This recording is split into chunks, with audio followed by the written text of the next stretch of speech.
morning, children. I am Anu Patel, assistant teacher from Pranali Balika Vidya Mandir. Today I will teach you the subject. As you know, I teach geography, and my topic is, today's topic is chapter 6, that is satellite imagery and topographical map. There are two terms, satellite imagery and topographical maps. This satellite imagery also has two terms, satellite. Satellite भन्नाले हामी उपग्रह अथवा any object which revolves around the other bigger objects. जस्तो हाम्रो पृथ्वी, Earth is a planet and Moon is our satellite. So these satellites are of two types, natural satellite and artificial satellite. For example, natural satellite Moon भयो in हाम्रो Earth को natural satellite चाहिँ Moon. त्यसरी नै artificial satellites, there are number of satellites, different countries are launching र त्यो satellites ले पठाएको image भनेपछि reflection of an object. जसरी हामी ऐना अगाडि उभिँदाखेरि हाम्रो आफ्नै प्रतिबिम्ब हामी ऐनामा देख्छौं, त्यो हो image. र satellite ले लिएको नक्सा चाहिँ भयो satellite imagery. अनि topographical map, यो it's a kind of map भनेको drawings, एउटा cartography भन्ने एउटा technique, one branch in geography जसमा चाहिँ map drawingहरु गरिन्छ. र यो topographical map एउटा type of a map हो. There are different types of map र it is different from other simple maps. र यो topographical maps generally layman हरुले, साधारण मान्छेहरुले यो बुझ्न सक्दैन र यो topographical map बनाउनमा पनि यो satellite imagery को सहायता, help, त्यसले गर्दा हामी बनाउन सकिरहेको छौं. र यो दुईवटा टपिक्सहरु आजको क्लासमा म डिल गर्ने छु. र अब satellite imagery अथवा satellites-बाट पठाइएको इमेजहरुले हामीलाई धेरै सहायताहरु गर्छ. र यो चाहिँ एउटा स्पेस एक्सपिडिसन सँग रिलेटेड, जुन चाहिँ नानीहरुले सानो क्लासहरुमा पनि पढेको छ, the first man to step on moon, to land on moon, Neil आर्मस्ट्रङहरु, उहाँहरुले त्यसरी मूनबाट अर्थलाई हेर्दाखेरि it looks like a blue ball, मूनको फिचर्सहरुको विषयमा हामीले जान्न पायौं. र यो satellite imagery is a tool in remote sensing. Remote sensing एउटा नयाँ टेक्निक इन जियोग्राफी, जसले गर्दा हामीले कुनै पनि ठाउँमा गएर नगइकन रिमोट, जसरी हामीले अहिले म यो रिमोटको सहायताले यो स्लाइडहरु चलाइरहेको छु, जसरी हामीले रिमोटको सहायताले टिभीहरु चलाउँछ, त्यसरी नै यो चाहिँ हामी छेउमा नगइकन नछुइकन विदाउट टचिङ हामीले के गर्न सक्छौं, त्यो ठाउँको विषयमा सबै इन्फर्मेसन्सहरु पाउन सक्छौं. त्यसलाई भन्छ रिमोट सेन्सिङ. र one of the tool of remote sensing is satellite imagery. Now, what is satellite imagery? The photographs or images of the Earth or other planets collected by artificial satellites installed in the space are generally known as satellite imagery. र जुन स्पेसक्राफ्टहरुमा लगाइएको क्यामेराहरुले, hi tech क्यामेराजहरुले लिएको photographs जसबाट हामीले as a whole अर्थको पनि हुन सक्छ, पार्ट अफ द Earth, त्यो इमेजेसहरुलाई चाहिँ भन्छ satellite imagery. अनि these images are very useful in various purposes like cartography, military intelligence or meteorology. It is a pictorial representation measuring the electromagnetic energy recorded by a sensor. र सेन्सरले चाहिँ कुनै पनि बाहिरको कुरा के गर्छ, इनपुटलाई चाहिँ आउटपुटमा निकाल्छ. यो सेन्सरको सहायताले इलेक्ट्रिक म्याग्नेटिक एनर्जीहरु रेकर्ड गरेर यो सैटेलाइट इमेजेसहरु हामीले पाउन गर्छौं, जसले चाहिँ धेरैवटा कुराहरुमा यसले सहायता गर्छ. जस्तो कार्टोग्राफी, अघि मैले भनिहाले cartography is a technique, map making technique, र म्यापहरु बनाउनमा भयो. त्यहाँदेखि मिलिटरी इन्टेलिजेन्स, जुन के रे कुनै पनि देशको मिलिटरी सँग रिलेटेड, कुनै पनि डिफेन्सहरुसँग रिलेटेड कुराहरु कतिवटा सैटेलाइटहरु डुअल फंक्सन त्यसले गरिरहेको हुन्छ सिभिलियन इन्फर्मेसन्सहरु पनि दिन्छ त्यो सेटेलाइट्सहरुले अर्को चाहिँ एज अ स्पाई सेटेलाइट पनि यसले काम गरिरहेको हुन्छ जुन चाहिँ कुनै पनि देशको सुरक्षाको निम्ति चाहिने इन्फर्मेसन्सहरु अरु देशहरुको विषयमा जुन सिक्रेट इन्फर्मेसन्सहरु छ त्योहरु पनि दिनमा यो सेटेलाइट इमेजेसले सहायता गर्छ अनि मोस्ट इम्पोर्टेन्ट इज मेट्रोलोजी जुन यो क्लाइमेटिक चेन्ज मेट्रोलोजी भन्ने बित्तिकै मौसमसँग रिलेटेड जुन अस्ति भर्खर आएको जुन साइक्लोनहरुको विषयमा इन्फर्मेसनहरु भयो पानी पर्ने जुन टेम्परेचरमा चेन्जेसहरु क्लाइमेटमा चेन्जेसहरु आउँछ त्यसको इन्फर्मेसन्सहरु अगावै हामीलाई दिएर हामीहरु के गर्न सक्छौं प्रिकसन्सहरु लिन सक्छौं पहिला जस्तो धेरै डिस्ट्रक्सनहरु देखि हामी पहिलाबाट नै कतिवटा मेजर्सहरु अपनाएर हामी सुरक्षित हुन सक्छौं र यो चाहिँ भयो डेफिनेसन अफ सेटेलाइट इमेजरी र सेटेलाइट इमेजेसहरु चाहिँ कस्तो खालके देखिन्छ भन्दा यस्तो खालके कुनै एउटा न्युक्लिएटेड काइन्ड अफ सेटलमेन्ट कुनै शहरको नक्सा यस्तो खालके देखिन्छ र there are two types of satellites र यो सेटेलाइट्सहरु चाहिँ दुई प्रकारको छ यो सेटेलाइट इमेजेसहरु चाहिँ एउटा लेम्यानहरुले रिड गर्न सक्दैन किनभने यो सेटेलाइट्सहरुमा चाहिँ एकदमै हाईटेक क्यामेराजहरु लगाइएको हुन्छ लाइन स्क्यानर्सहरु भनिन्छ त्यो चाहिँ सट्ट एकदमै फास्ट मुभिङ अब्जेक्ट्सले पनि त्यो इमेजेसहरु के गर्न सक्ने क्याप्चर गर्न सक्ने खालके क्यामेराजहरु त्यसमा लगाइएको हुन्छ र यो सेटेलाइटहरु दुई प्रकारको छ एउटा चाहिँ छ जियो स्टेशनरी सेटेलाइट अनि अर्को चाहिँ छ पोलर अर्बिटिङ सेटेलाइट अनि यो जियो स्टेशनरीलाई चाहिँ जियो सिन्क्रोनियस सेटेलाइट पनि भनिन्छ अनि पोलर अर्बिटिङलाई सन सिन्क्रोनियस सेटेलाइट भनिन्छ अब यो जियो स्टेशनरी सेटेलाइट्सहरु चाहिँ कस्तो हुन्छ भन्दाखेरि जियो भन्ने बित्तिकै अर्थकै जस्तो यसको रोटेशनल मुभमेन्ट चाहिँ के हुन्छ अर्थको जस्तै हुन्छ अनि यसको अर्बिट चाहिँ कस्तो हुन्छ भन्दा सर्कुलर अर्बिट हुन्छ गोलाकारको अर्बिट हुन्छ अनि यो चाहिँ इक्वेटरदेखि 36,000 किलोमिटर्स अबभ यो इक्वेटरदेखि 36,000 किलोमिटर्स माथि यो हुन्छ अनि यसले चाहिँ कस्तो रुट फलो गर्छ यो अर्बिट चाहिँ कस्तो फलो गर्छ भन्दाखेरि जसरी हाम्रो पृथ्वी it rotates from west to east त्यसरी नै यो जियो स्टेशनरी सेटेलाइट पनि it follows the same path त्यसैले गर्दा तलबाट हेर्ने जुन ग्राउन्ड अब्जर्भर्सहरुले देख्दाखेरि चाहिँ त्यो सेटेलाइट मुभ भएको जस्तो देख्दैन त्यसैले गर्दा नाम यसको आएको छ स्टेशनरी भनेपछि फिक्स्ड र यो चाहिँ भयो जियो स्टेशनरी सेटेलाइट जस्तो फर एक्जाम्पल हामीले INSAT GSAT these are the examples of geostationary satellite र next is polar orbiting satellite यो पोल टु पोल मुभ गर्छ इट इज पोलर भन्ने बित्तिकै नामले नै from north pole to south pole और from south pole to north pole गर्दा one round यसले from north pole to south pole जाँदाखेरि in descending order and from south pole to north पोल आउँदाखेरि ascending उकालो चढेर यसले मुभ गर्छ र यो चाहिँ अलिकति क्लोजमा अघिको जस्तो जियो सिन्क्रोनस जस्तो एकदमै टाढोमा हैन तर it is in the few hundreds to a few thousand kilometers above the earth surface say for about 600 to 2000 kilometers above the earth surface हामीले यो पोलर स्टेशनरी पोलर अर्बिटिङ सेटेलाइट्स पाउँछौं र यसले चाहिँ लो पोलर अर्बिट ट्रेस गर्छ यसको path चाहिँ मैले अघि भनिहालेँ फ्रम पोल टु पोल र अर्थको विषयमा एकदमै प्रिसिजनली एकदमै माइन्युट डिटेलहरु यो नजिकमा भएको कारणले गर्दा माइन्युट डिटेलहरु यसले लिन सक्छ र यसलाई चाहिँ कति टाइम लाग्छ भन्दाखेरि नियर अबाउट 14 आवर्सहरु वन अर्बिट गर्नु 14 आवर्सहरु जस्तो लाग्छ र पोलर अर्बिटिङ सेटेलाइट्सहरु चाहिँ यसरी घुम्दा 24 डेजहरु भित्रमा चाहिँ वन होल अर्थको एक दिनमा चाहिँ कम्ती मात्रामा मात्रै यसले अर्बिट गर्छ र विदिन 24 डेज भित्रमा चाहिँ टोटल अर्थको सबै एरियाज नै यसले कभर गरेको हुन्छ र फर एक्जाम्पल हामी ल्यान्डसेट भन्ने सेटेलाइट चाहिँ an example of polar orbiting satellite र यस्तो खालके इमेजहरु यस्तो खालके देखिन्छ जस्तो स्मोकको नक्सा यस्तो snow hurricanes land and water यसरी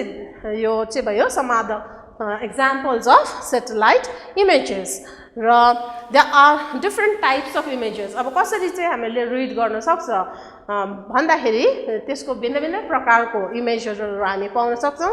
एउटा चाहिँ हो भिजिबल इमेज. भिजिबल भन्ने बित्तिकै देख्न सक्ने खालको यो pictures. These pictures can only be viewed during the day when clouds reflects the light of the sun. On these images, the clouds show up as white, the ground is grey and the water is dark. They can predict developing thunderstorms even before they are detected by radar. Radar ले detect गर्नुभन्दा अगाडि नै हामीले यो इमेजहरुबाट चाहिँ थन्डरस्टर्म्सहरु हुन सक्ने रहेछ भन्ने सम्भावना चाहिँ थाहा पाउन सक्छौं.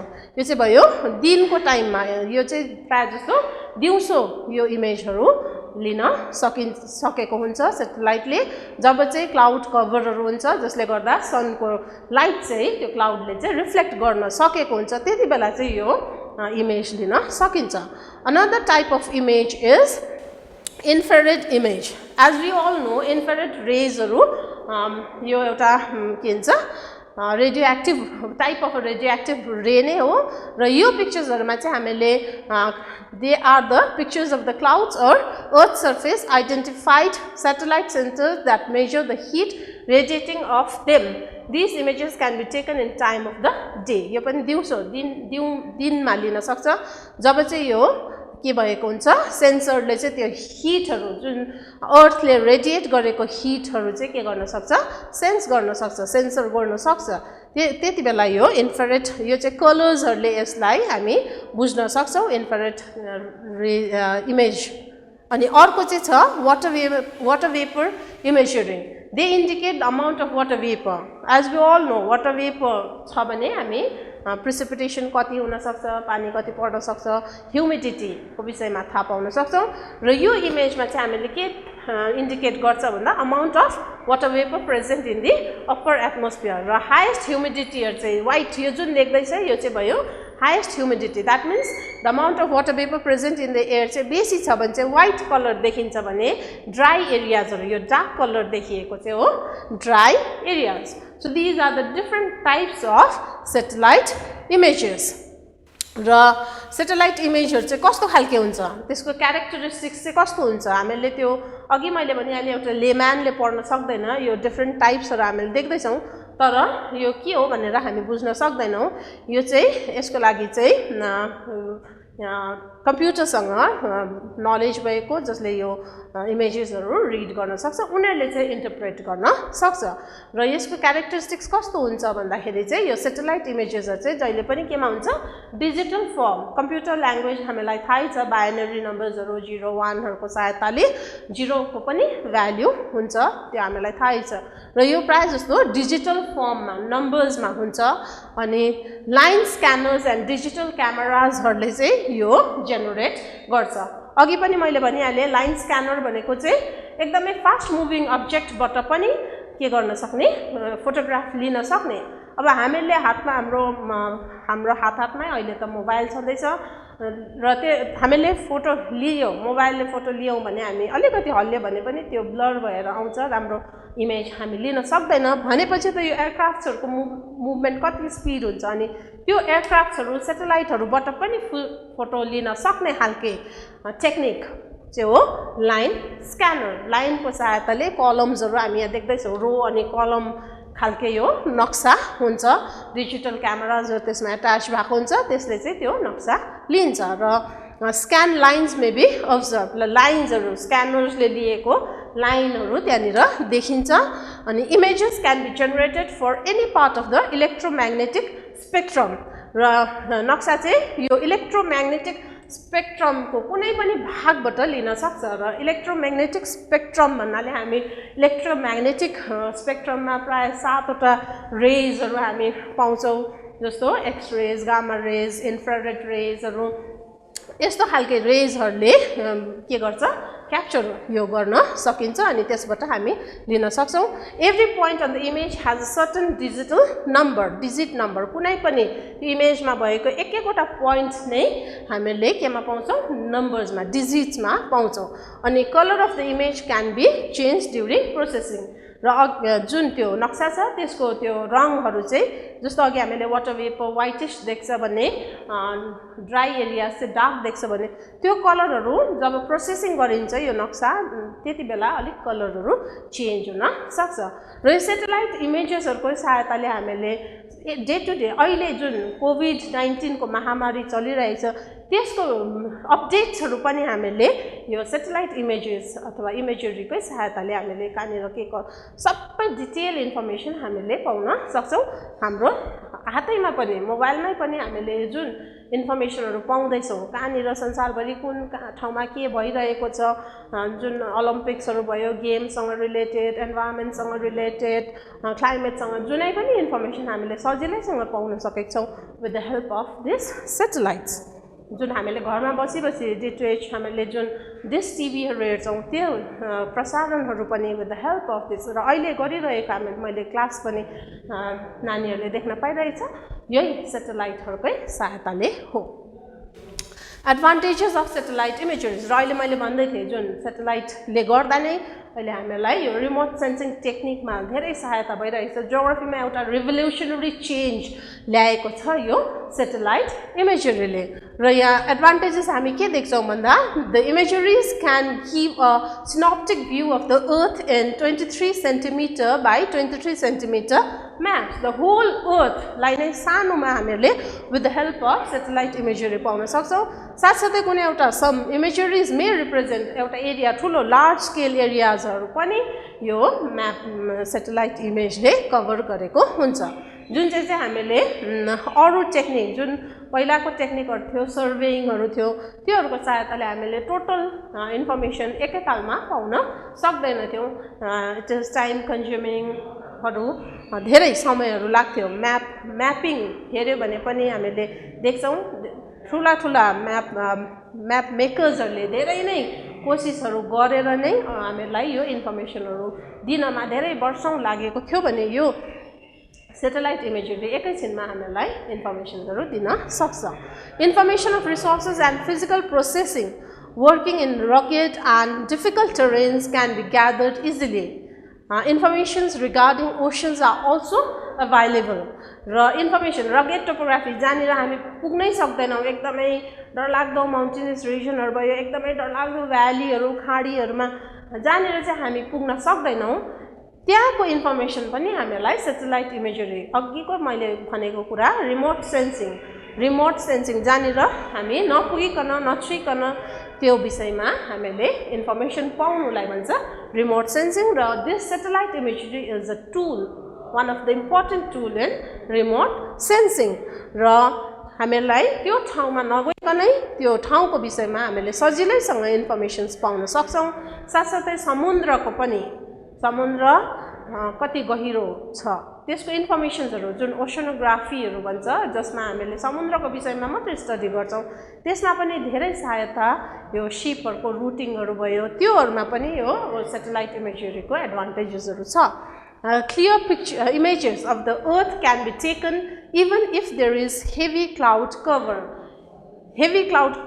आकाश दमै बादलले ढाकेको छ भने पनि हामीले अर्थको किनभने त्यो क्लाउडले चाहिँ लाइट रिफ्लेक्ट गरेर झन् सजिलो हुन्छ यो इमेजहरु लिनमा अनि the information gathered is digital in nature hence they can be analyzed easily with precision with the help of computers र यो जुन सेटेलाइट इमेजहरु चाहिँ अघि पनि मैले भनिहाले यो चाहिँ नम्बर्समा हुन्छ डिजिट्समा हुन्छ र यसलाई एकदमै प्रिसिजन एकदमै माइन्युटली हामीले त्यसको एनालाइज गर्न सक्छौं विथ जसलाई चाहिँ कम्प्युटरको नलेज छ कम्प्युटरको सहायताले चाहिँ हामीले यो राम्रोसँग रिड गरेर सानो इन्फर्मेसन्सहरु पनि हामीले पाउन सक्छौं weather forecast and regular updates regarding physical processes can be gathered र मौसमको विषयमा पहिलाबाटै जानकारी साथसाथै अब के हुनेछ फिजिकल प्रोसेसेसहरुमा जुन प्रकृतिमा चेन्जेसहरु कस्तो खालके आउने छ त्यो विषयमा पानी कति पर्छ पर्दैन त्यो सबै कुरामा पहिलाबाटै हामीले के गर्न सक्छौं थाहा पाउन सक्छौं with the help of satellite imagery. So these are the advantages of satellite imageries. अब कुनै कुराको एडभान्टेज छ त त्यसको डिसएडभान्टेज पनि हुन्छ नै हुन्छ दुवैवटा पक्षहरू हामी पाउँछौँ र डिसएडभान्टेजेस अफ सेटेलाइट इमेजरी चाहिँ के छ भन्दाखेरि images cannot be taken in cloud cover without the help of microwave sensors यो माइक्रोवेभ सेन्सर्स चाहिँ रिसिभर र ट्रान्समिटरको बिचमा भएको एउटा सेन्सर हो र बेसिक क्लाउड कभर छ भने छैन भने यो छ भने चाहिँ सजिलै हुन्छ तर छैन भने चाहिँ यो माइक्रोवेभ सेन्सर्सको सहायताले चाहिँ फोटो लिन पर्छ सो यो माइक्रोवेभ सेन्सर छ भने छैन भने फोटो राम्रो निस्कन सक्दैन critical survey of minute areas is not possible एकदमै सानो सानो ठाउँहरूको विषयमा पनि हामीले यो सेटेलाइट इमेजरीले चाहिँ इन्फर्मेसन्सहरू एकदमै माइन्युट एरियाजको चाहिँ इमेजेसहरू अथवा इमेजरिजहरू लिन सजिलो छैन The actual height or size of any object cannot be determined accurately. Similarly, objects lying adjacent to each other are difficult to assess and explain. र कुनै पनि अब्जेक्टको एक्चुअल हाइट कति छ किनभने त्यो त अब माथि धेरै माथिबाट खिचिएको हुन्छ र त्यो हाइटहरू चाहिँ एक्युरेट हाइटहरू हामी पाउन सक्दैनौँ अजम्पसन मात्रै हामी गर्न सक्छौँ साथसाथै कुनै दुईवटा इमेज दुईवटा अब्जेक्ट्सहरू यसरी एकअर्कासँग एडजसेन्ट छ भने त्यसको इमेज पनि राम्रो आउन सक्दैन अब यसमा चाहिँ सर्वेइङ नै त्यो ठाउँमै फिल्ड सर्वे नै यो एक्युरेट लिनुको लागि चाहिँ हामी with the help of different इन्स्ट्रुमेन्ट्सहरू हामीले सर्वेइङहरूमा प्लेन टेबल थियोडोलाइटहरू भन्ने इन्स्ट्रुमेन्ट्सहरू छ जियोग्राफीमा त्यसको सहायताले हामीले कुनै पनि जग्गाको एक्चुअल हाइटहरू पाउन सक्छौँ र यसमा चाहिँ अलिकति यो डिसएडभान्टेज यो फेल हुन्छ The whole process of acquiring imageries is very expensive. अनि सेटेलाइट इमेजरी चाहिँ एकदमै के छ एक्सपेन्सिभ छ धेरै करोडौं अरबौं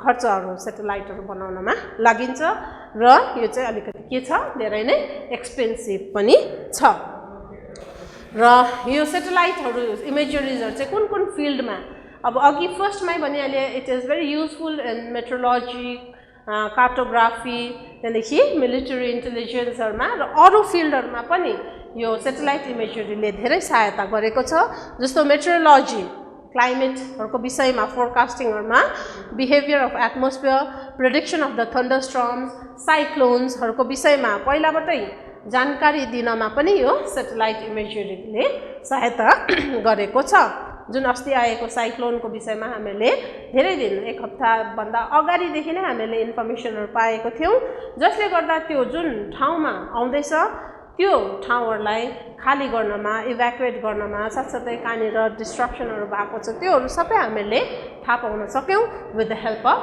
सेटेलाइट इमेजरी अर्को छ oceanography and marine resources oceanography is a branch in geography जसमा चाहिँ ओसनको विषयमा मात्रै पढिन्छ साथसाथै मरिन रिसोर्सेस समुद्रभित्र भएको रिसोर्सेसहरू मेन त हामी पेट्रोलियमहरू प्रायः हामी समुद्रभित्र नै ओइल रिजर्भ्सहरू पाउँछौँ साथसाथै त्यहाँ भएको अरू रिसोर्सेसहरू जस्तो फिसहरू भयो फिसरीहरू भयो अरू पनि धेरै मिनरल्सहरू त्यहाँनिर पाइन्छ त्योहरूको विषयमा पनि हामीहरूलाई यो सेटेलाइट इमेजरीले इन्फर्मेसन दिन्छ अनि यसले कसरी सहायता गर्छ भन्दा सिप रुटिङ कुनै पनि जहाजको दिशा निर्देश गर्ने कता जाँदैछ अथवा कता जानुपर्ने त्यसमा सहायता गर्छ फिसिङ प्रायः जस्तो फिसिङ नानीहरूले fishing grounds fisheries fishing and world हामी क्लास 11-12मा हायर सेकेन्ड्रीमा पढ्छौँ त्यति बेला थाहा लाग्छ कहाँनिर चाहिँ संसारको फिसरिजहरू यो माछाहरू कहाँनिर चाहिँ बेसी छ त्यसको विषयमा पनि हामीले ग्रान्ड ब्याङ्कहरू भनेर भनिन्छ फिसिङ ग्राउन्ड्सहरू त्योहरूको विषयमा पनि हामीले सेटेलाइट इमेजरीहरूबाट थाहा पाउन सक्छौँ condition of the sea and ice condition समुद्रको अवस्था कस्तो छ त्यहाँनिर सुनामीहरू आउने हो कि होइन कि वेभ्सहरूको विषयमा त्यहाँदेखि आइस कन्डिसनहरू कस्तो छ एभलेन्सहरूको विषयमा योहरू हामीले केमा थाहा पाउन सक्छौँ यो सेटेलाइट इमेजरीको सहायताले त्यहाँदेखि एग्रिकल्चर खेतीपातीमा पनि सेटेलाइट इमेजरीको सहायताले कुन चाहिँ ठाउँमा खेतीपातीहरू हुँदैछ अनि क्रप यिल्ड कति उब्जनी हुँदैछ जुन अस्ति भर्खरै जुन के अरे एग्रिकल्चरमा खेतीपातीमा जुन अहिलेको यो लोकस्टले के अरे इन्भेड गरेर अब चाहिँ योपालि चाहिँ फ्यामिनहरू हुने सम्भावनाहरू हुने रहेछ भन्ने इन्फर्मेसन पनि हामीले सेटेलाइट इमेजरीको सहायताले नै पाएको छौँ। अनि क्रपिङ प्याटर्न कस्तो प्रकारले कल्टिभेसन गरिन्छ, क्रपिङ प्याटर्न कस्तो छ, एउटा ठाउँमा एउटै क्रप मात्रै रोप्दैछ कि डिफ्रेन्ट मिक्स्ड फार्मिङ को छ कि intensive subsistence different types of फार्मिङहरू छ त्यसको विषयमा जानकारीहरू। त्यहाँदेखि डिटेक्सन अफ ल्यान्ड युज, कहाँनिर फ्यालो ल्यान्डहरू छ त्योहरू पनि हामीले थाहा पाउन सक्छौँ। जमिनहरू कता उब्जनी हुने जमिन छ, कता डेजर्ट छ, कहाँनिर फर्टाइल सोइल छ, ल्यान्ड युज कस्तो प्रकारले चलाउँदैछ, कहाँनिर इन्डस्ट्रिजहरू छ, कहाँनिर हाउसिङहरू छ, त्योहरू पनि हामीले यो सेटेलाइट इमेजरीको सहायताले पाउन सक्छौँ। अर्को छ हाइड्रोलोजी, पानीसँग रिलेटेड। हाइड्रो भन्ने बित्तिकै वाटरसँग रिलेटेड सब्जेक्ट म्याटर हो यो। It's also a branch in geography जसमा पानीको विषयमा पढिन्छ, जसमा identification of water resources. Water is a resource भनेपछि स्रोत जुन चाहिँ जसको उपयोगिता हुन्छ, कुनै पनि चिज जसलाई चाहिँ हामीले काममा लगाउँछौँ त्यसलाई भन्छ रिसोर्सेस। र वाटर इज अ रिसोर्स। वाटरलाई हामीले धेरैवटा युजेसहरू छ त्यसको, तिमीहरूले अरू च्याप्टर्सहरूमा पनि पढ्छौँ। यो डेली युजमा पनि हामीले थाहा पाइरहेको छौँ वाटरको युजेसहरू। र यसको विषयमा रिसोर्सेसहरू कहाँनिर छ, पानीहरू कहाँनिर छ, खोला नाला कहाँ छ, समुद्र कहाँ छ, कति पानीहरू बढ्दैछ कि, सी लेभल बढ्दैछ कि घट्दैछ कि, आइस क्याप्सहरू मेल्ट भएको, यो सबै इन्फर्मेसन पानीसँग रिलेटेड। फ्लड मोनिटरिङ, कहाँनिर बाढ आउने सम्भावनाहरू छ आउँछ। प्रायः जस्तो रेनी सिजनमा त हामीले जसरी हिल्सहरूमा चाहिँ ल्यान्डस्लाइड हामी देखिरहेको छौँ, अहिले पनि हालैमा जग्गा जग्गामा पहिरोहरू गइरहेको छ भने प्लेन्स एरियामा जहाँनिर चाहिँ जुन ठाउँहरू प्लेन भन्नाले समुद्र तहदेखि सी लेभलदेखि कम्ती उठेको ठाउँहरूमा चाहिँ प्रायः जस्तो रेनी सिजनमा फ्लड हुने गर्छ। यो फ्लडले धेरै धनको नोक्सान, मान्छेहरू मर्ने अथवा प्रपर्टीहरू लस हुने गर्छ। त्यसको विषयमा मोनिटरिङ पनि हामीले सेटेलाइट इमेजरीबाट गर्न सक्छौँ। साथै पल्युसन मोनिटरिङ जुन चाहिँ अहिलेको जल्दो बल्दो प्रब्लम नै के छ, इन्भाइरोमेन्टल प्रब्लम नै छ पल्युसन एन्ड वाटर पल्युसन। जुन गङ्गा जसलाई हामी होली रिभर भन्छौँ, तर गङ्गा एकदमै पल्युट भइसकेको छ भनेर हामी सुन्नमा पाउँछौँ। तर फर्चुनेटली नेचरको कल पनि होला, नेचरले आफै नै यो सफा भइरहेको छ र अहिले हामी देख्छौँ गङ्गा एकदमै सफा भएको छ। हामी त जानु सकेको छैन, तर यो सेटेलाइट इमेजरीको सहायताले हामी देख्दैछौँ, फोटोग्राफ्सहरू देख्दैछौँ, भिडियोजहरू देख्दैछौँ कि गङ्गा चाहिँ आफै सफा भएको। साथसाथै अरू रिभर्सहरू पनि यसरी वाटर पल्युसनहरूको मोनिटरिङ गर्ने काम पनि यो सेटेलाइटको इमेजबाट हामी पाउन सक्छौँ। फरेस्ट्री भनेपछि वन जङ्गलहरू, कहाँनिर चाहिँ भेजिटेसन छ, identification of vegetation density and diseases. Density भन्नाले डेन्स भनेपछि बाक्लो फरेस्ट, कहाँनिर चाहिँ एकदमै घना जङ्गल छ अथवा कहाँनिर चाहिँ कम्ती छ, कहाँनिर डिफरेस्टेसन भइरहेको छ, रुखहरू कति थियो कति घटिरहेको छ, फरेस्ट कभर कति हुनुपर्ने तर कति छ। अनि फरेस्टमा जुन बिमारीहरू, कतिवटा रुखहरूमा बिमारीहरू लाग्ने, पेस्टहरूले त्यो रुखहरू बिमारहरू हुने, त्योहरू सबै नै के गरेर यो सेटेलाइट इमेजरीको सहायताले नै हामी इन्फर्मेसन पाउन सक्छौँ। अनि जियोग्राफीमा ल्यान्ड युज म्यापिङ, अघि मैले भन्दै थिएँ ल्यान्ड युज, जमिन चाहिँ कस्तो प्रकारले चलेको छ र त्यसलाई भन्छ ल्यान्ड भनेपछि जमिन, युज भनेपछि चलाइएको छ। जस्तो कुनै पनि एउटा एरिया ठाउँमा हामीले ल्यान्ड युज प्याटर्न हेऱ्यो भने त्यहाँनिर के हुन्छ भन्दा कति भाग एग्रिकल्चर हुन्छ, कति फरेस्ट हुन्छ, कति इन्डस्ट्रियल सेक्टर हुन्छ, कति रेसिडेन्सियल एरिया हुन्छ र कतिवटा बाटोहरू हुन्छ र कस्तो प्रकारले चाहिँ कुनै पनि ठाउँ को जमिन चलेको छ त्यो चाहिँ जियोग्राफीलाई इन्फर्मेसन हामीले ल्यान्ड युज म्यापिङमा यो सेटेलाइट इमेजरीबाट गर्न सक्छौँ।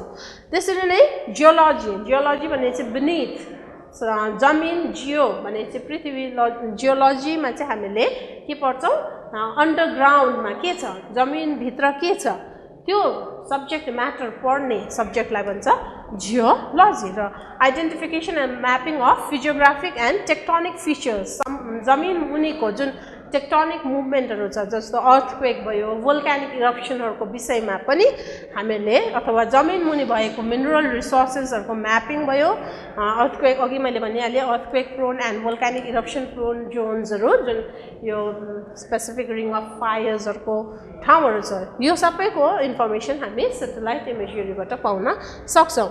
साथसाथै कार्टोग्राफी एकदमै बेसी मात्रामा चाहिँ यो कार्टोग्राफी म्याप मेकिङमा चाहिँ यो सेटेलाइट इमेजरीको ठुलो योगदान छ र जुन टोपोग्राफिकल म्याप धेरै अघि नै यो टोपोग्राफिकल म्याप बनाइएको हो र survey of India the survey of इन्डियाले बनाएको छ हाम्रो टोपोग्राफिकल म्याप, अनि वर्ल्डको टोपोग्राफिकल म्याप पनि बनिएको छ र तर त्यो चाहिँ एकदमै पुरानो धेरै वर्ष अगाडि बिफोर इन्डिपेन्डेन्स नै सायद बनिएको हो, 1957हरूतिर यसको सुरुवात भएको थियो र यो म्याप मेकिङ एकदमै पुरानो जसमा अहिले चाहिँ चेन्जेसहरू धेरै आएको छ र यसलाई रिभाइज गर्नु, रिभिजन एन्ड अपडेटिङ, यसलाई नयाँ बनाउनुमा पनि यो सेटेलाइट इमेजरीले सहायता गर्छ र टोपोग्राफिकल म्यापलाई नयाँ रिभाइज गर्नु अनि यसलाई अपडेट गरिरहनुमा पनि सेटेलाइट इमेजरीको ठुलो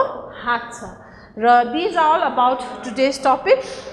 नेक्स्ट क्लासमा म यो टोपोग्राफिकल म्याप्स, अघि मैले भन्दै थिएँ यो topographical map is different from other Maps किनभने यो टोपोग्राफिकल म्यापमा चाहिँ हामीले both the physical and cultural फिचर्सहरू सबै हामी यसमा पाउँछौँ र आजको क्लासलाई म यतिमै अन्त गर्दछु। Thank you.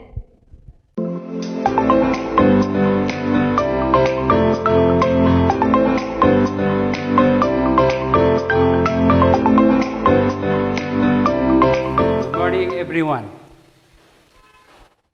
Today I will start with sum number 2. Page number is 295. In our last class I did till sum number 2. I am doing second chapter, trigonometric ratios. There are 6 trigonometric ratios. What are they? They are sine, cos, tan, cosec, sec and cot. Your sum number 3 is in a right angle triangle ABC. ABC is a right angle triangle. Your angle C is 90 degree. So in this figure, this is a right angle triangle, angle C is 90 degree. Length of BC is given, BC is 21 unit and AB is 29 unit. Then let us find the values of sin A, cos A, sin B and cos B. You have to, using these given conditions, you have to find the values of these 4 terms, cos A, sin A, cos A, sin B and cos B. Here I have drawn 2 figures. Why I have drawn 2 figures? For these 2 values, cos A and sin A, here you have to, here angle is A. So to determine the values of these 2 terms, you have to consider angle A. So for these 2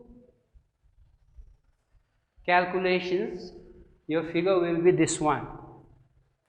If you consider the angle A, if you consider this angle, then the side BC will be your perpendicular.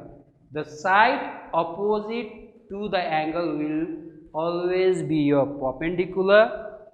This AB is your longest side, so this will be your hypotenuse, and CA or AC, you have to calculate the value of this side first in order to calculate the value of cos A. So what I am doing here is, you consider this triangle ABC. In this triangle, hypotenuse is given, value of H is 29 and perpendicular, BC is your perpendicular and the length of perpendicular is given, which is 21 unit. So you can apply Pythagoras theorem. Since this is a right angle triangle, you can apply Pythagoras theorem. So in triangle ABC, AB square, what is AB? AB is your hypotenuse. So hypotenuse h square equals to AB square equals to P square. What is BC?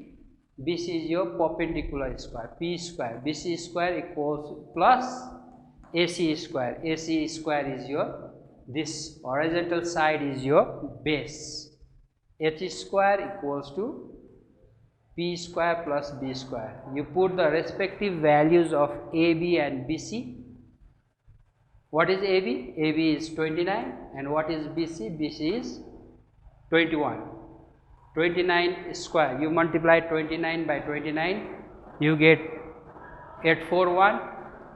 You multiply 21 by 21, 21 square is 441. In the next step, this 441 plus 441, you take it this side, this will become minus. You subtract 441 from 841, this will be equal to 400. And 400 you can write 20 square. 20 into 20 is 400. So instead of writing 400, here I have written 400 as 20 square. If you do so, this side you have AC square. If you do so, you can easily cancel power. Both sides, the power of your base is 2, so you can cancel 2. So what is the value of AC? AC is 20. Now we have calculated the value of AC, so you can easily calculate the value of sin A and cos A. What is sin A? In my last class, I have given you the formula. Sin is, some people have perpendicular divided by hypotenuse, and in the first figure, figure number 1, your perpendicular is BC and your hypotenuse is AC. Put the respective values of BC and AC. BC is 21 and AC is 29. So the value of sin A is 21 over 29. Similarly, you can calculate the value of cos A. Cos is curly brown hair, B upon H. What is B? B in the first figure, base is your AC and hypotenuse is same, AB. We have calculated the value of AC, which is 20. So put the value of AC 20, put the value of AB, which is 29. So what is the value of cos A? Cos A is 20 over 29. Now in order to calculate the values of these two terms, sin A and sin B and cos B, you have to calculate, you have to consider the angle B. Here we have considered the angle A. To calculate the values of these two terms, you have to calculate, you have to consider angle B. Now when we consider this angle B, the side opposite to this angle is AC. So in this figure, your perpendicular will be AC instead of BC. We are considering angle B, so your perpendicular is AC. BC will be your base, H is same, AB. So formula is same, sin is perpendicular upon hypotenuse, only your base and perpendicular will change. Here your perpendicular is AC, hypotenuse is same AB. त्यति नै हुन्छ तिमीहरुको. र what is the value of AC? अघि नै हामीले calculate गरेको छु. AC is 20. So put the value of AC divided by AB is same 29. Similarly, we can calculate the value of cos B. Cos is base upon hypotenuse. Now here your base is BC. So put the value of BC. Base is BC and hypotenuse is same AB. BC कति छ? BC is 21 and AB is AB is how much? 29. So these are the values of sin A, cos A, sin B, cos B. Sin A is 21 over 29, cos A is 20 over 29, sin B is 20 over 29, and cos B is 21 over 29.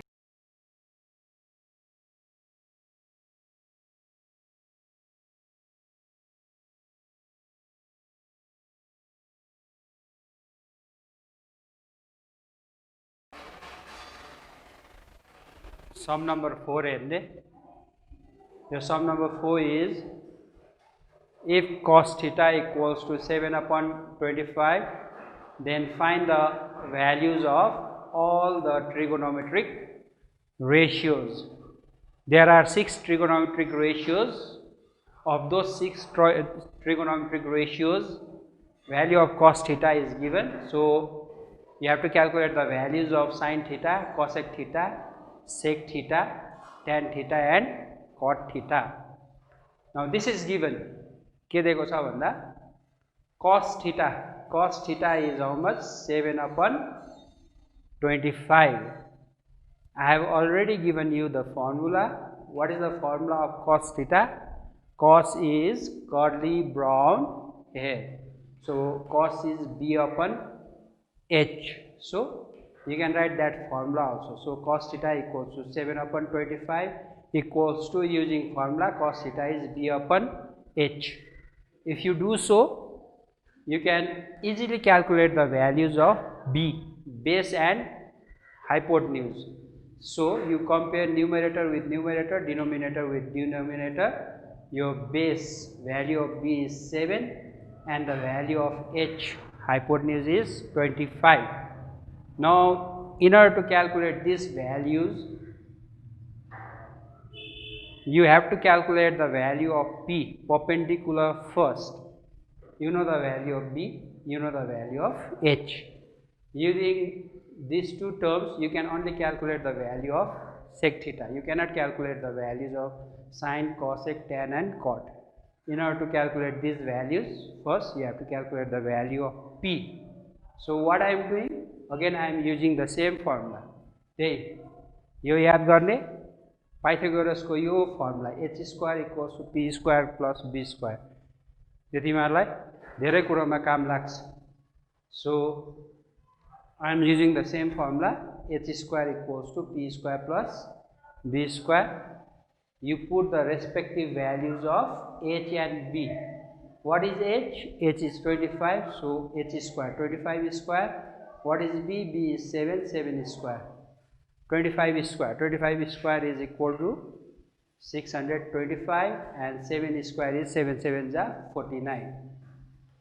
Plus 49, take it this side, left hand side, plus 49 will become minus. You subtract 49 from 625, it is equal to 576. And 576 you can write as 24 square. 24 into 24 will be equal to 576. If you do so, both sides your power is same, so you can cancel 2. You cancel 2, your P 24 will be equal to P. So therefore the value of P is equal to how much? 24. Now using this condition, you have to find the values of all the trigonometric ratios. What are your trigonometric ratios? First is sine theta. Here your angle, given angle is theta. Sine theta equals to, some people have P upon H. And what is the value of P? P is 24 and H is 25. So the value of sine theta is 24 upon 25. Now there is no such formula for cosec. Cosec is the reciprocal of sine. So since sine is P upon H, reciprocal of P upon H will be H upon P. So cosec theta equals to H upon P. Put the value of H, which is 25, put the value of P, which is 24. So the value of cosec theta is 25 upon 24. Sec theta, sec is Sec is the reciprocal of cos. Cos is curly brown here, b upon h. So your sec is reciprocal of b upon h is h upon b. H is 25 and b is 7. So the value of sec theta is 25 upon 7. Tan theta, tan is perpendicular upon base, turn permanently black. P, what is the value of P? P is 24. What is the value of B? B is 7. So the value of tan theta is 24 upon 7. Again, this last trigonometric ratio, cot, it is the reciprocal of tan. Since your tan is P upon B, so your cot will be B upon P. So put the values of B and P. B is 7 and P is 24. So the value of cot theta is 7 upon 24.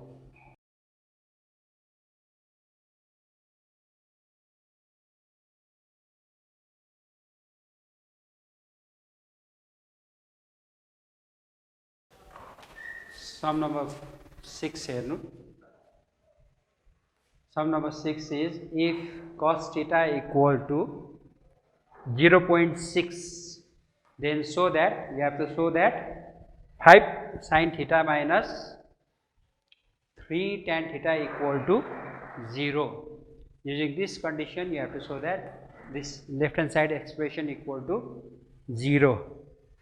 So you write this given condition, cos theta equals to, this is given, cos theta equals to 0.6, and 0.6 after decimal you have one digit. So when you remove decimal, you have to divide it by 10.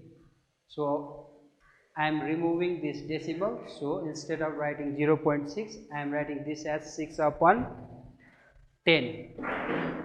Both the numbers are even numbers, so you can divide both the numbers by 2. 2 3s are 6, 2 5s are 10. So your cos theta is equal to how much? 3 over 5. And using your formula, some people have curly brown hair, cos is b upon h. So you compare these two numbers, your b will be equal to 3 and h will be equal to 5. यसरी base र hypotenuse को value निकाल्ने. After calculating these values of b and h, in order to prove this, you have to calculate the value of perpendicular p first. So I am using the same formula, h square equals to p square plus b square. You put the respective values of h and b. H is how much? H is 5 and b is 3. 5 is square, 5 5s are 25, 3 square is 3 3s are 9. 9, you take it this side, 9 plus 9 will become minus 9, 25 minus 9 is 16, and 16, you can write 16 as 4 square. So you cancel square from both sides. So your value of p will be equal to 4. Now we have calculated the value of p perpendicular, which is 4. Now you have to show that this expression equal to 0. Sometimes most of the students, what they do is they write both this left hand side expression also and right hand side this 0 also. If you do so, then this is already proved, no need to prove anything. So if you do so, you will not get the full marks. Maybe some teacher might deduct few marks, because you have to show that this is equal to this. So what you do is, you copy this left hand side expression, you have to show that this is equal to 0. If you write this right hand side, you will already proved, so no need to prove anything. So what I am doing, I am writing this left hand side. Left hand side is 5 sin theta minus 3 tan theta. You know the formula of sin theta, which is, some people have p upon h. Similarly, tan is turn permanently black. put the respective values of P, B and H. P is 4, H is 5, here P is 4, B is 3. You can cancel 5, 5, you can cancel 3, 3. So this is equal to 4 ones are 4 minus 4 ones are 4. 4 minus 4 is equal to 0, equals to your right hand side proved. Sum number 7, I am not doing sum number 7. Sum number 7 is similar to your previous sums. So you try to do that sum. I am doing sum number 8. The sum number 8 is, if sin C equal to 2 upon 3, then find the value of cos C into cosec C. This is similar to your sum number 6. You write the given value. Your given value is sin C equal to 2 upon 3, and using formula sin is, the formula sin is perpendicular upon hypotenuse. You compare numerator with numerator, denominator with denominator. So the value of P is 2 and the value of H is 3. Now you know the value of P. There are 3 parameters, P, B and H, perpendicular, base and hypotenuse.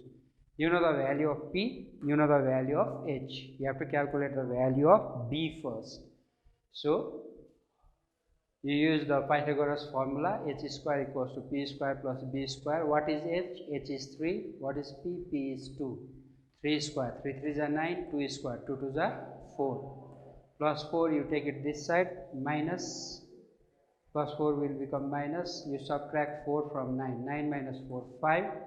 Now this is the value of B square. You have to calculate the value of B. So you take square root both side. When you take square root both side, the square root of B square will be B, and the square root of 5 will be root 5. So what is the value of B? B is root 5. Now we have calculated the value of B. Now we can easily calculate the value of this expression, this term, cos C into cosec C. What is cos? Cos is curly brown hair, B upon H. And what is cosec? Cosec is the reciprocal of sec, sine.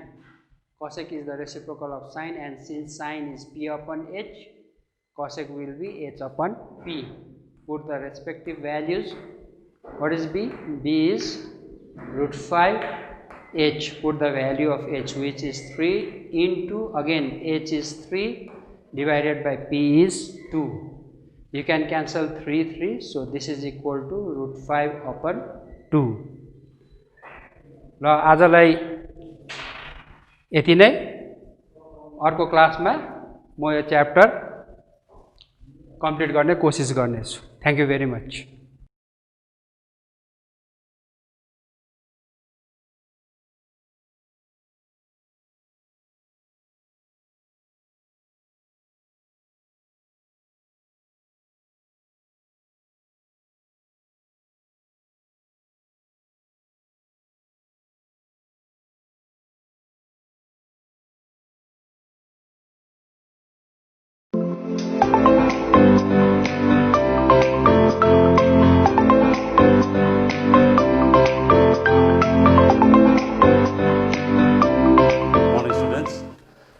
Welcome to our online classes. That is today's myself, I am Sajul John, and I will be guiding you with class 10 history. So last class we were doing chapter 6. So today we will be continuing the same chapter. So regarding chapter 6, today is our second class. So chapter 6 is peasant, working class and left movement in the 20th century. So we will be discussing about the role of peasants, working class and the left movement in our national movements. So last class, that is regarding chapter 6, the first episode we did peasants and their role and contributions in our national movements. So in our today's class, we will be doing the working class. So working class and their role, contributions in our national movements. So working class, if you say, so who were the working class? So peasants, this one we did earlier in our earlier class. This one we are doing today. So, who were working class? So, working class, so who were the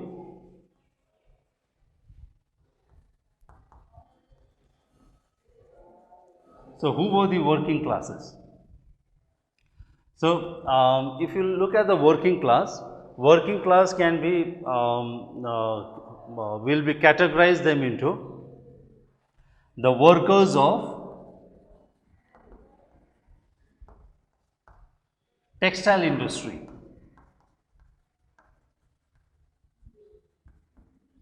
that is cotton and jute. So, the workers of the textile industry of cotton and jute. Secondly, the workers of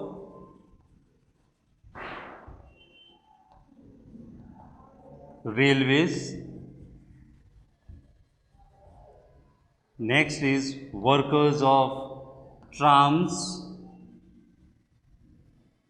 and the workers of industries.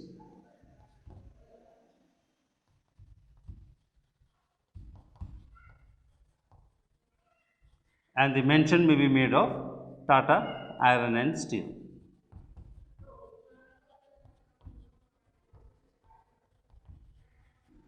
So, in our today's episode, we will be doing the working class, the contributions of the working class even our national movement. And first question comes, who were the working class? So, working class were the people who worked in the textile industry, that is cotton and jute textile industry. Next is the workers of the railways, the workers of the trams and the workers of the industrial units. So, you might guess that in our previous classes we did that India after coming of the Britishers were following a policy of deindustrializations. So, in spite of the deindustrialization, how the working class emerged in India. So, even though Britishers followed a policy of deindustrialization, that is अबदेखि भन्नुको मतलब इन्डस्ट्रिजहरु चाहिँ इन्डियामा अंग्रेजहरुले promote नगर्ने भएको इन्डस्ट्रिजहरुलाई पनि उहाँहरुले उहाँको पतन गराउँदै थियो। त्यस्तो परिस्थितिमा पनि कसरी वर्कर्सहरु लेबर काम गर्नेहरु कसरी जन्मियो भन्दाखेरि यो जुन चाहिँ हामीले डिस्कस गर्दैछौं यो सेक्टर्सहरु चाहिँ यस्तो खालके हो जहाँ चाहिँ ब्रिटिशहरुले डाइरेक्टली इनडाइरेक्टली इन्डियन्सहरुलाई बेनिफिट हैन उहाँहरुलाई बेनिफिट अंग्रेजहरुलाई बेनिफिट होस् भनेर चलाएको इन्डस्ट्रिजहरु हो। जस्तो टेक्सटाइल हेर्यो भने textile mainly workers of the textile industry भन्दा कटन इंडस्ट्री थियो इन्डियामा, specially concentrated around Ahmedabad region, Gujarat region, Surat. Jute industry concentrated in the Howrah region, हावड़ाको त्यो रिजनमा कन्सन्ट्रेट भएको थियो। अब यो दुईटा यस्तो खालको जूट यस्तो खालको चिज हो जो चाहिँ बल्कमा लानु अलिक अप्ठ्यारो हुन्थ्यो, त्यसले गर्दा उहाँहरूले यहीँ प्रोसेस गर्थे त्यसलाई अनि इंग्ल्यान्ड लान्थ्यो। कटन पनि त्यसरी नै थियो, धेरै कटन त उहाँहरूले लान्थ्यो, एक्सेस भएकोहरू इन्डियामै प्रोसेस गर्ने कामहरू गर्थ्यो। So the workers of the cotton and jute industry comes under the working class. So अर्को आउँछ workers of the railway. Again railway अंग्रेजहरुले रेलवे उनीहरुकै बेनिफिटको लागि एडमिनिस्ट्रेटिभ पोलिटिकल मिलिटरी बेनिफिटको लागि रेलवेजहरु उहाँहरूले 1853 मा इन्ट्रोड्युस गर्यो। अब यो रेलवेजमा जुन लेबर्सहरु वर्कर्सहरु थियो, सानो काम गर्नेहरु, यो सबै चाहिँ इन्डियन्सहरु थियो। So the workers of the railway also comes under the working class. Next is workers of the tram. Tram, if you might have visited Calcutta, then you might have seen the trams. Tram हामीले देख्छौं train जस्तै डिब्बा भएको इलेक्ट्रिकले चल्दै गरेको त्यो ट्राम्सहरु चाहिँ त्यसमा काम गर्ने ड्राइभर्स, कन्डक्टर्स र त्यसको अफिस वर्क गर्नेहरु उहाँहरु पनि यो ट्राम इन्डस्ट्री, किनभने अंग्रेजहरुले त त्यो काम गर्ने हैन, सो इन्डियन्सहरुले त्यो काम गर्थ्यो अनि trams was a major mode of transportation in Calcutta. So the workers of the trams also revolted or they revolted against the Britishers in various national movements. अर्को हुन्छ इन्डस्ट्रियल युनिट्स। हुनु त इन्डियामा अघि नै भनिहालेँ डिइन्डस्ट्रियलाइजेसन थियो, in spite of the deindustrialization, there were certain sectors, small scale and large scales, only we can count in our fingers, there were very few industrial units, and one of them was Jamshedpurma Tata Iron and Steel Industry. So यो सेक्टर्सहरुमा भनेपछि यो यति एरियामा काम गर्नेहरु working क्लासले चाहिँ वर्कर्सहरुले चाहिँ national मुभमेन्टमा उनीहरुको participation के थियो त्यो हामी हेर्दैछौं. सो वर्कर्सहरु हेर्यो भने why they revolted, अब who were the working class त हामीले हेर्यौं. नेक्स्टमा आउँछ what were the grievances or why they joined the national movement, उनीहरुको प्रब्लम्स के थियो, उनीहरुले किन चाहिँ नेशनल मुभमेन्टमा जोइन गर्यो, उनीहरु सबै खुसी भएको आ त जोइन गर्ने थिएन. सो धेरैवटा कारणहरु छ. So next will be dealing with why the working class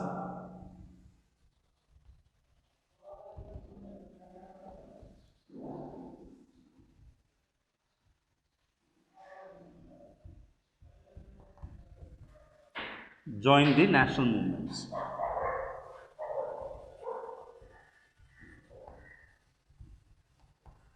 So why the working class joined the national movements? So if you see why they joined the working class joined the national movement, because they were facing certain problems, they had some grievances. So what were the grievances?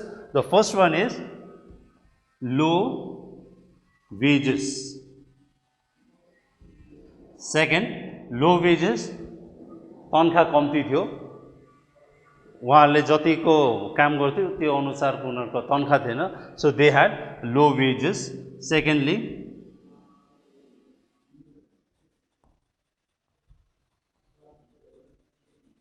unfavorable working conditions or environment.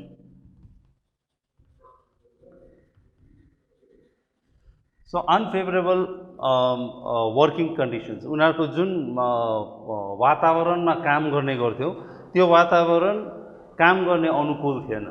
That was not favorable. Working conditions were not favorable. भन्नुपर्दा रुम्सहरु सानो, बेसी मान्छे काम गर्नुपर्ने, proper ventilation नभएको, बत्ती नभएको, त्यस्तो धेरैवटा कारणहरु थियो जसमा वर्किङ कन्डिसन चाहिँ राम्रो थिएन. Thirdly low wages, unfavorable working conditions and long working hours.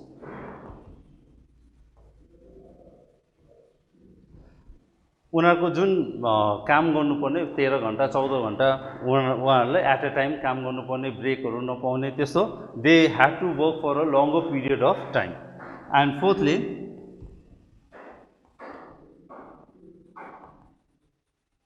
ill treatment by the officials, that is British officials. They were not treating the workers in a proper manner. They behaved rudely. उनीहरुले जुन वर्कर्सहरुको पटी officers, अंग्रेज अफिसर्सहरुको attitude थियो त्यो चाहिँ राम्रो थिएन. So गाली गर्ने, काम बेसी तगारहरु काट्ने, काम नगर्यो त्यो केही प्रब्लम भएन. So these were the main problems why they were not happy. The grievances of the working class, उनीहरुको प्रब्लम्स के थियो भन्दा low wages, unfavorable working conditions, long working hours, duration of work was long, ill treatment by the officials. British officials, agents हरुले यो वर्कर्सहरुलाई ill treat गर्थ्यो. So these were the main problems why the working class joined the national movement. अब यति बेला ठिक्कै यो सबैलाई एउटा include गराउँदै नेशनल सेन्टिमेन्ट आउँछ और नेशनलिज्म. सो नेशनलिज्म यो सबैलाई बाँधेर आउँछ नेशनलिज्म. अब यो वर्कर्सहरु इन्डियन भएको कारणले अंग्रेजहरुको विरोधमा जुन आन्दोलनहरु भयो त्यो आन्दोलनमा उनीहरु पनि लागि पर्यो. Because of the nationalism also these were the common factors plus the nationalism which united all the working class against the Britishers or they joined the national movements. अब national movement को कुरा गर्दाखेरि अस्ति नै हामीले हेर्यौं the peasant uprisings मा कि national movement during that time was controlled by two main political parties. So political parties त्यति बेलाको हेर्यो भने एउटा थियो Indian National Congress, that is Indian National Congress formed in 1885, INC 1885 को. अर्को थियो Communist Party of India, that is formed in 1925. So these were the two main political parties which were dominating the political scenario of India. India को political scenario में ये दुईटा पार्टीले dominate गरिरहेको थियो. It's only after 1925 that Communist Party of India emerged, and the leftहरूको leftहरूको participation 1925 देखि उता हेर्यो भने बढी चढी छ. तर त्यो 1925 सम्म चाहिँ इन्डियन नेशनल कांग्रेस मात्रै थियो जसले एउटा ठुलो पार्टी भन्नु मतलब इन्डियन नेशनल कांग्रेस मात्रै थियो जसले यो पोलिटिकल एक्टिभिटीज डोमिनेट गरिरहेको थियो. सो इन्डियन नेशनल कांग्रेस को यो अस्तिको हाम्रो च्याप्टरमा हामीले कभर गरेको थियौं. Indian National Congress if you will view they launched four main national movements. चारटा मेजर नेशनल मुभमेन्ट्सहरुले उहाँहरुले इनिशिएट गरेको थियो. अनि त्यो चारटा मुभमेन्टकै आधारमा हामीले अस्तिको च्याप्टरमा पढ्यौं पिजेन्ट्सको रोल के थियो, अनि आजको क्लासमा हामीले वर्किङ क्लासको रोल हेर्दैछौं. सो यो चारटा मुभमेन्ट के थियो इन्डियन नेशनल कांग्रेसको, अगेन हामीले रिभिजनको लागि लेखिरहेका छौं. First is anti-partition movement of 1905. Anti-partition movement of 1905 भन्नुको मतलब 1905 मा बंगाल पार्टिसनको विरोधमा इन्डियन नेशनल कांग्रेसले एउटा आन्दोलन चलायो जसले हामीले एन्टी-पार्टिसन मुभमेन्ट भनिन्छ. So anti-partition, against the partition, a movement was launched by the Indian National Congress that is known as anti-partition movement of 1905.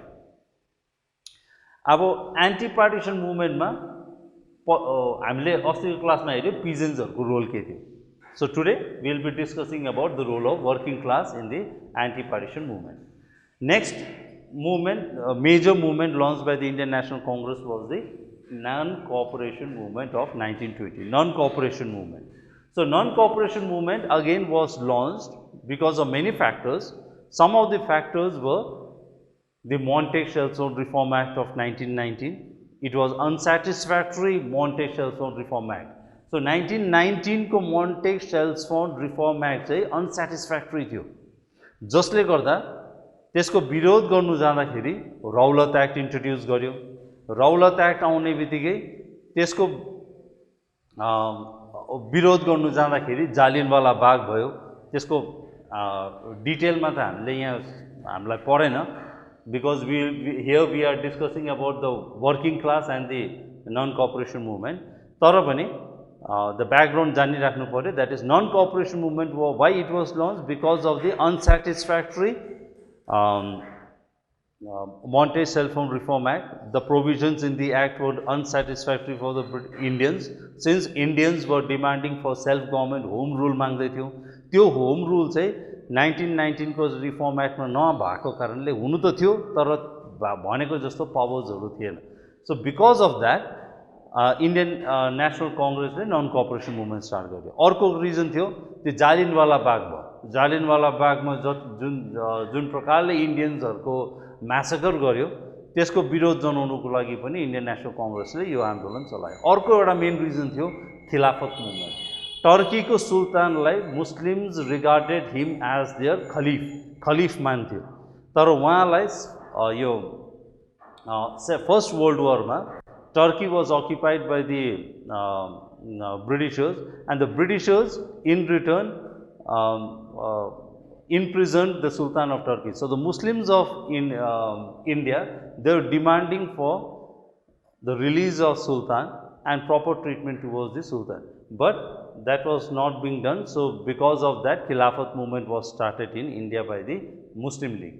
So Muslim League like Khilafat movement, again Muslim League was formed in 1906. So Muslim League हेर्यो भने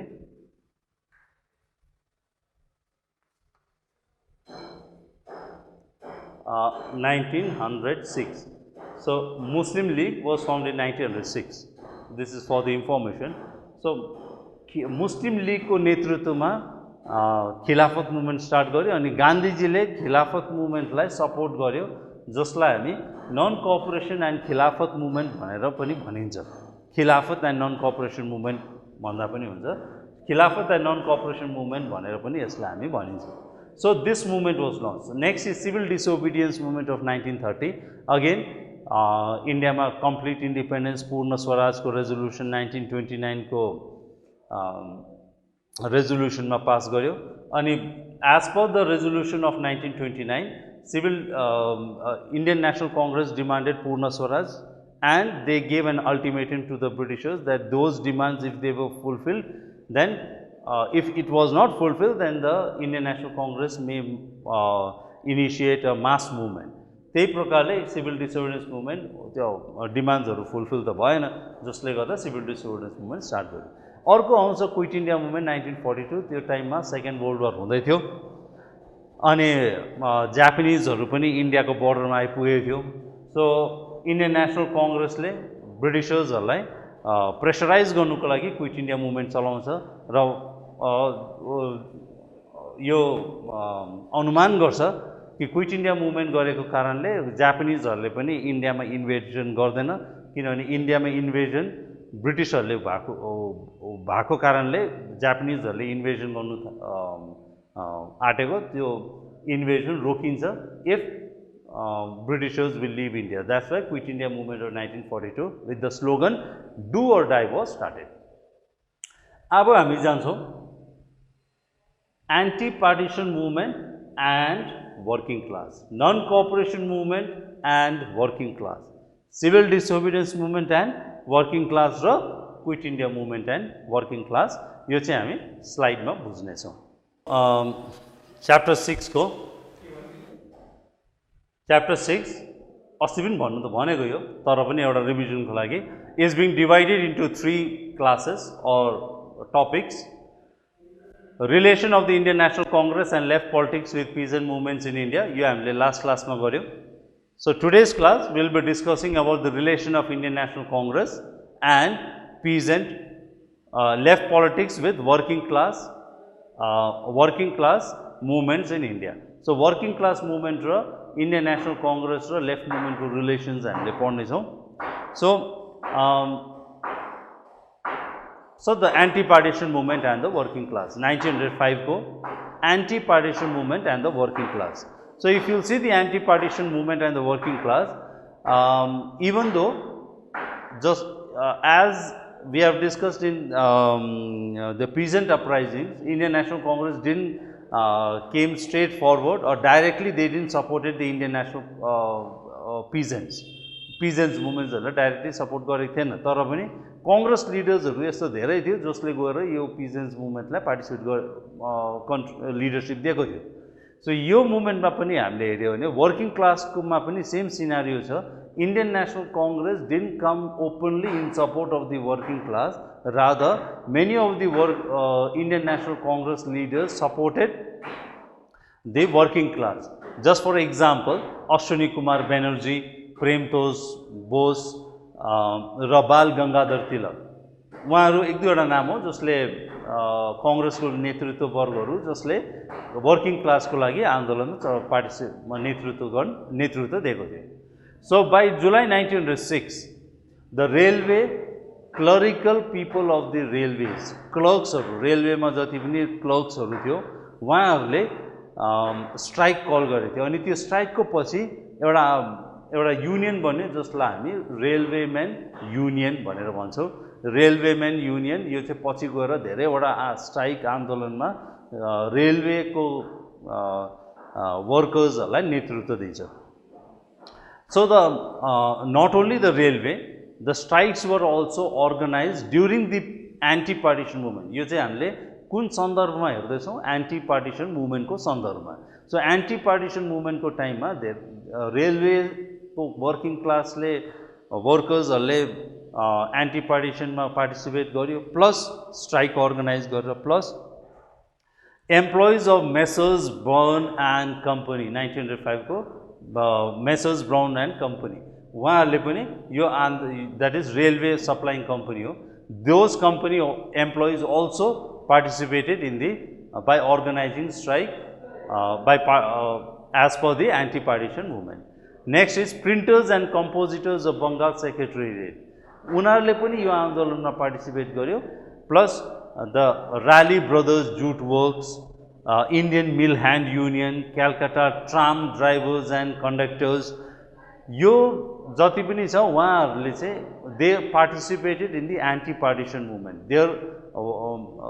there own grievances were there, उनीहरूको आफ्नै दुःखहरू थियो. तर त्यो सँगसँगै नेसनलिजममा जब इन्डियन नेसनल कङ्ग्रेसले एन्टी-पार्टिसन मुभमेन्ट चलायो त्यसमा उहाँहरूले पनि आफ्नो भागीदारी दियो by organizing strikes. Next is non cooperation movement and the working class. अब नन कोअपरेसन मुभमेन्ट अघि नै भनिहाल्यो 1920 मा स्टार्ट गर्यो. अनि नन कोअपरेसन मुभमेन्टको टाइममा मद्रास लेबर युनियन स्ट्याब्लिस भयो. बीपी वाडियाले 1918 मा मद्रास लेबर युनियन स्ट्याब्लिस गर्यो. अनि this was the first trade union proper in इन्डियामा. एउटा ट्रेड युनियन भनेको चाहिँ यो एउटा पहिलो थियो, एउटा प्रपरली. हुनु त योभन्दा अगाडि पनि थियो, जस्तो मजदुर महाजन सभा भनेर गान्धीजीले पनि 1917 मा बनाएको थियो.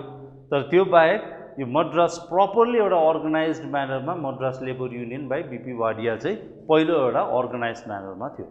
सो अर्को एउटा ट्रेड युनियन जसले पछि गएर यो ट्रेड युनियनलाई धेरै नेतृत्व दियो, सबलाई एक सम्हालित गर्ने, in order to unite all the labours. they emerged a new trade union that is known as All India Trade Union Congress, AITUC. So AITUC was established in 1920 at कहाँनिर बन्यो भन्दाखेरि बम्बे. सो बम्बेमा यो एस्टाब्लिस भएको All India Trade Union Congress. अनि यसको पहिलो first elected president was our Lala Lajpat Rai and his secretary was Diwan Chaman Lal. So they were the first people or the first elected president and general secretary of the Indian All India Trade Union Congress of 1920. So All India AITUC was formed in 1920 under the leadership of Lala Lajpat Rai. So what was and this AITUC played an important role in, as I've said, in organizing all the trade unions of India in a all India basis. All India basis organized गर्नुमा उहाँहरूले धेरै contribute गर्यो. So what were the objective? With what objective AITUC was formed? Primarily it was formed to coordinate the activities of the labor organizations. That is labor युनियनहरू इन्डियाभरि लेबर्सहरू थियो, उनीहरू सबैलाई working क्लासलाई unite गरेर उनीहरूको आवाज युनाइटेडली प्लेस गर्नुको लागि चाहिँ यो AITUC को मेन अब्जेक्टिभ थियो. Secondly to work for the interest of the workers. अघि नै वर्कर्सहरूको दुःखस्तीहरू हामीले भन्यो, the problems or the grievances that faced by the workers, that is low wage, ill treatment towards them by the British officials, the working conditions, the time period, यो सबैको लागि हुन त सबै सल्युसन त निकाल्नु सकेन, तर पनि धेरै हदसम्म उनीहरूको हितमा भन्नुको लागि चाहिँ यो AITUC ले काम गर्यो. So next is the strikes of the East India Railway. During the time of non-cooperation movement start हुनुभन्दा अगाडि हेऱ्यो भने इन्डियामा वर्किङ क्लासहरू युनाइटेड भइसकेको छ. अब यो युनाइटेडली यो वर्किङ क्लासहरूले चाहिँ एउटा जब इन्डियन नेसनल कङ्ग्रेसले नन कोअपरेसन मुभमेन्ट स्टार्ट गर्यो त्यतिबेला the workers of the railway they participated by organizing strike in the non-cooperation movement. So non-cooperation movement ma workers of the East railways participated by organizing strikes. So after 1922 हेऱ्यो भने 1922 पछि चाहिँ लेफ्टहरुको दबदबा बेसी working क्लासमा थियो. द्याट इज लेफ्ट मुभमेन्टहरुको दबदबा बेसी थियो. त्यो सन्दर्भमा हेर्नु पर्यो भने workers and peasants party, workers and Peasants Party, WPP, last class में हामीले भनेको थियो Peasant Organization मा, that was formed in 1927 by the communist leader of Danji भयो, मुजफ्फर अहमद, एक दुईवटा मेन लिडर्सहरू जसले चाहिँ यो WPP पार्टी बनायो, Workers and Peasants Party. This was again a party formed for the benefit of peasants and the working class.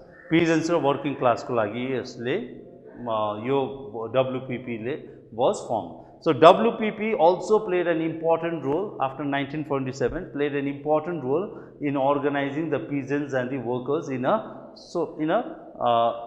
communist manner, in a communist socialism पट्टि झुकाउ भएको organization थियो. And what was the objective? Naturally, objective was to organize the workers and peasants to improve the conditions of the workers and the peasants. So workers र peasants हरूलाई organize गर्नुको लागि चाहिँ यो WPP बन्यो र workers र peasants हरुको condition improve गर्नुको लागि पनि यो organization बनेको. So in order to improve organize the workers and peasants, this party was formed, as well as for the benefit of the peasants and the workers, the party was formed. So questions हेर्यो भने usually questions come with what objective Indian AITUC was formed, with what objective WPP was formed. दुईटाकै objective झन्डै झन्डै same छ. यति नै हो. दुईटामै के भनेको छ? It was organized for the on all India, to organize the labors on an all India basis, and it promoted it wanted to improve the conditions of the workers and peasants. So यो simple एउटा दुईटा चीज छ, यो याद गर्यो भने 2 marks को questions को लागि important हो. So next is our civil disobedience movement and the working class 1930 को. Civil disobedience movement हेर्यो भने यति बेलासम्म वर्कर्सहरु पनि किनभने यति बेलासम्म सिनारियो हेर्यो भने AITUC बनिसकेको छ, अर्कोतिर WPP आइसकेको छ. सो यो सबै के नेतृत्व वर्गले workers, when civil disobedience movement was launched by the Indian National Congress, they also participated. उनीहरूले पनि भरपूर सहयोग दियो सिभिल डिसोबिडियन्स मुभमेन्टमा. अनि यसमा हेर्नु पर्यो भने मेन एक दुईवटा कुरा पोइन्ट आउट गर्नु छ. जस्तो रेलवेमेन युनियन, अघि हामीले भन्यो 1925 मा रेलवेमेन युनियन बनेको थियो. So railwaymen union undertook satyagraha in support of the civil disobedience movement. गान्धीजीको सिभिल डिसोबिडियन्स मुभमेन्टको सपोर्टको लागि रेलवेमेन युनियनले पनि स्ट्राइक कल गरेको थियो. अनि गान्धीजी एरेस्ट 4 मेमा गान्धीजीको एरेस्ट हुन्छ. एरेस्ट हुने बित्तिकै टेक्सटाइल इन्डस्ट्री सोलापुर महाराष्ट्रको वर्कर्सहरूले आन्दोलन गर्छ कि गान्धीजीलाई छोडिदिया जाओस् भनेर. त्यसरी नै कम्युनिस्टहरुको जुन चाहिँ गिर्नी कामगार युनियन थियो, उनीहरूले एउटा 6 महिनाको लामो एउटा अन्तरालको लागि एउटा स्ट्राइक कल गर्यो टेक्सटाइल इन्डस्ट्रीको लागि. टेक्सटाइल वर्कर्सहरूलाई लिएर एउटा ठुलो आन्दोलन चलाए. सो अब हेर्यो भने Britishers because of the rising tide of communist, अब ब्रिटिसले के देख्यो भन्दा इन्डियामा कम्युनिस्टहरुको दबदबा बढ्दै जाँदैछ. कम्युनिस्टहरूले अलिक आक्रोशित पाराले, अलिक aggressive manner they came out in support of the workers and peasants. So communists were being popularized. They became popular among the workers and peasants. In order to control the communist influence among the workers and the peasants, British ले के गर्यो? Trade union मा भएको 27 जना लिडर्सहरुलाई बन्धक बनाए under Meerut conspiracy case भनेर. 1929 को मेरठ कन्स्पिरेसी केस चलायो जसमा 27 of the communist leaders, mostly communist leaders were imprisoned. उनीहरूलाई जेल भित्र हाल्यो अनि from 1929 till 1933 यो केस चल्यो. भन्नुको अर्थ 1933 आउँदा आउँदै यो लेबर युनियन को प्राय जस्तो नेतृत्व जेल भित्र थियो. So because of that they were उनीहरूको जुन चाहिँ एग्रेसिभनेस थियो त्यो धेरै हदसम्म कम्ती भयो. So not only the Indians were there in trade union movement, but there were certain Englishmen also. Mention may be made of Philip Spratt, S-P-R-A-T-T, and Benjamin Francis Bradley. Benjamin Francis Bradley, यो दुईजना फेरि छ, Philip Spratt र Benjamin Francis Bradley. So यो दुईजना, they were, in spite of being the Englishmen, they were also imprisoned on the basis of Meerut conspiracy केसको आधारमा उनीहरूलाई पनि जेलमा, किनभने उनीहरूले पनि कम्युनिस्ट आन्दोलनलाई सपोर्ट गर्दै थियो. So this is what about all about the civil disobedience movement.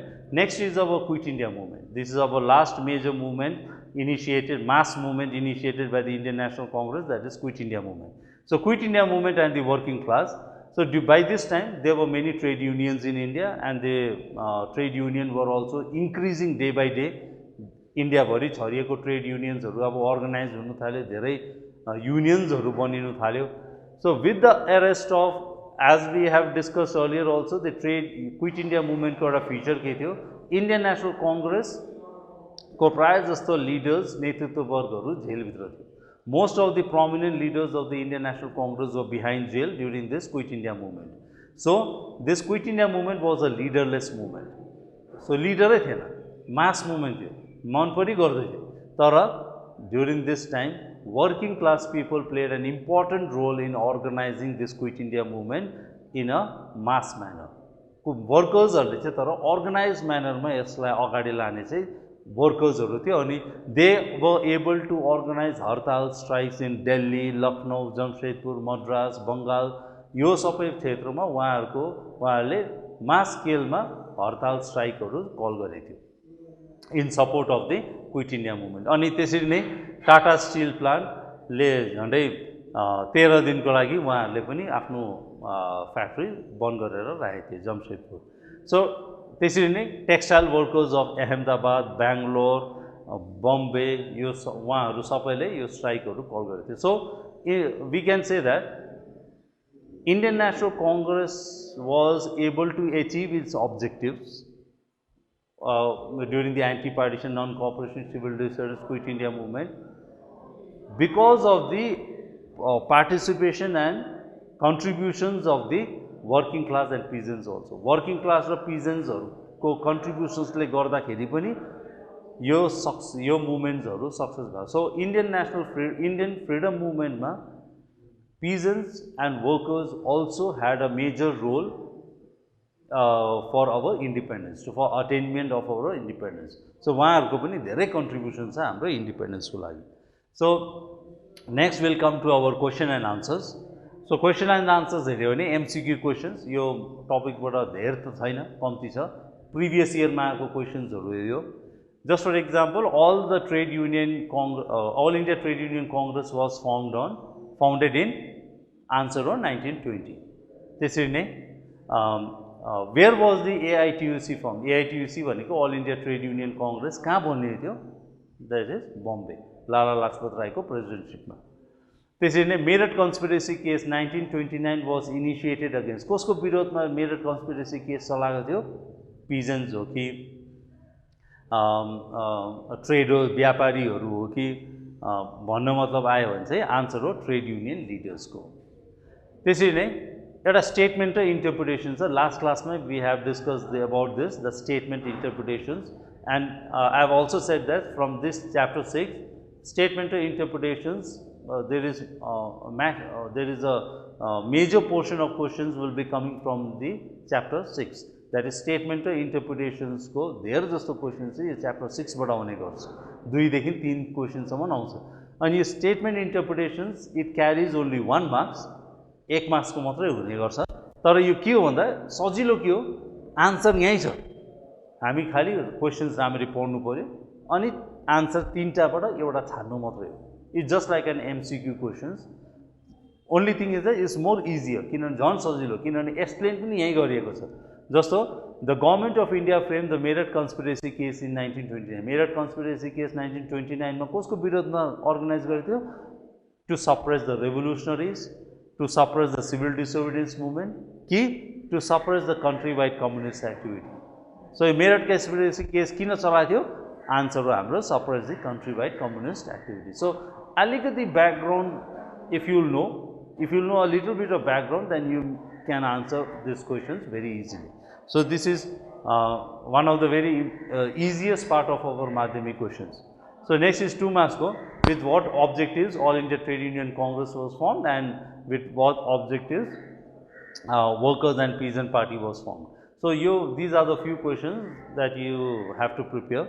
Plus be prepared for the statement interpretations question from this chapter. So next class we will be discussing about the left movement, left orgo socialist activities.